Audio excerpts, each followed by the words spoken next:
कभी सोचा है दोस्तों आपने एक 40 रुपए के जूस गिलास का कॉस्ट दुकानदार को कितने का पड़ता है? 10 रुपए, 20 रुपए या 30 रुपए? आज मैं आपको जूस बिजनेस की पूरी सच्चाई बताने वाला हूँ बिना कोई हवा बनाए। तो है दोस्तों, welcome back to our channel. इस चैनल पे हम बात करते हैं रियल बिजनेस आइडियाज और ग्राउंड रियलिटी के बारे में। आज का टॉपिक है juice cart business income reality 2026। Video end तक देखना क्योंकि मैं लास्ट में एक ऐसा कैलकुलेशन बताने वाला हूँ जिससे आपका पूरा माइंडसेट चेंज हो जाएगा। तो चलिए एक नॉर्मल जूस कार्ट एज्यूम करते हैं कि लोकेशन है मार्केट, जिम एरियाज और हॉस्पिटल के पास। पर जूस ग्लास की कॉस्ट है ₹40। ऑरेंज, मौसमी, पाइनएप्पल एक्सेट्रा और डेली सेल है इसकी 150 से 300 ग्लास। अभी तक सब सिंपल लग रहा होगा लेकिन असली गेम यहीं से स्टार्ट होता है जहाँ पे मैक्सिमम लोग कंफ्यूज हो जाते हैं। अगर एक दिन में 250 ग्लास बिकते हो और 40 रुपए के हिसाब से तो आपकी सेल होगी 10,000 पर डे की। लेकिन बहुत से लोग सोच रहे होंगे कि इतनी सेल तो आती नहीं है। तो दोस्तों जी अपन एक अज्यूम कर रहे हैं सेल ऊपर नीचे हो सकती है। ये 10,000 की सेल सुनने में तो मस्त लग रही होगी लेकिन रुक जाओ जी, आपका प्रॉफिट नहीं है जी, आपकी जो सेल है। अब बात करते हैं रियल कॉस्ट ब्रेकडाउन की। सबसे पहले आता है फ्रूट कॉस्ट। यहीं पे पूरा गेम चेंज होता है। मौसम्बी और ऑरेंज की जो कॉस्टिंग होती है 60 से 80 रुपए पर केजी होती है और 1 किलो ऑरेंज में लगभग 4 से 5 गिलास बन जाते हैं।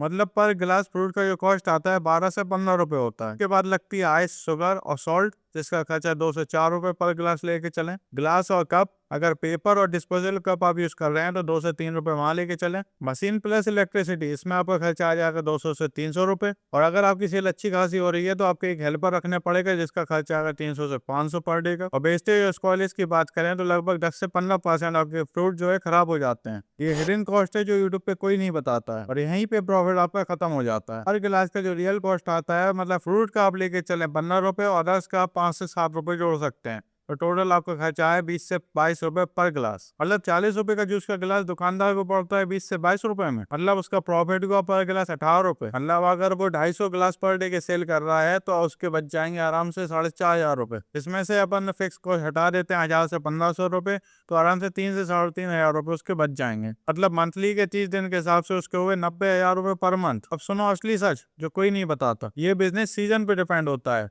विंटर की सीजन में इसकी सेल 50% तक गिर जाती है। अब अगला है कंपटीशन। रोड पे चारों दुकानें जो आपका कंपटीशन बनेंगी उनको भी आपको देख के चलना पड़ेगा। पुलिस और लोकल इशूज, कई जगह पे आपको स्टॉल लगाने के लिए स्पॉट चार्जेस भी देने पड़ते हैं तो वो खर्चा आपका अलग से ऐड होगा। हेल्थ रिस्क, दिन भर स्टॉल पे खड़े रहना और गर्मी में काम करना इजी नहीं है। और आखिरी और इम्पोर्टेंट, फेक परसेप्शन। लोग सोचते हैं 90,000 फिक्स्ड इनकम है लेकिन रियलिटी कभी 30,000 तो कभी 1 लाख रुपए इनकम। इनकम स्टेबल नहीं है इस बिजनेस में। जूस बिजनेस में पैसा है लेकिन सिर्फ उन लोगों के लिए जो कंसिस्टेंसी, हार्डवर्क और लोकेशन पे काम करते हैं। अगर आप स्मार्ट स्ट्रेटेजी यूज करेंगे तो आप सेम स्टॉल से अपनी इनकम डबल भी कर सकते हैं। जैसे कि 40 रुपए के जूस गिलास के साथ 60 रुपए का जूस गिलास भी बेचें। आदि में प्रोटीन शेक भी ऐड कर सकते हैं जिनसे आपका जिम का क्राउड टारगेट होगा। इवनिंग में कॉम्बो निकाल सकते हैं, जूस प्लस फ्रूट कॉम्बो, और साथ में ऑनलाइन भी लिस्टिंग करिए। इससे भी आपकी सेलिंग बढ़ेगी स्विगी जोमेटो पे। अब जाके आपकी इनकम 2,500 से 3,000 रुपए से जंप हो गए 5 से 6,000 भी पहुंच सकती है। अब आप बताओ 40 रुपए का जूस बेच के दिन का 3,000 का प्रॉफिट, ये बिजनेस वर्थ इट है या नहीं? कमेंट करके जरूर बताना। अगर आपको ऐसी बिजनेस इनकम और ग्राउंड रियलिटी वीडियोस चाहिए जो कि लो इन्वेस्टमेंट में चालू होती हैं,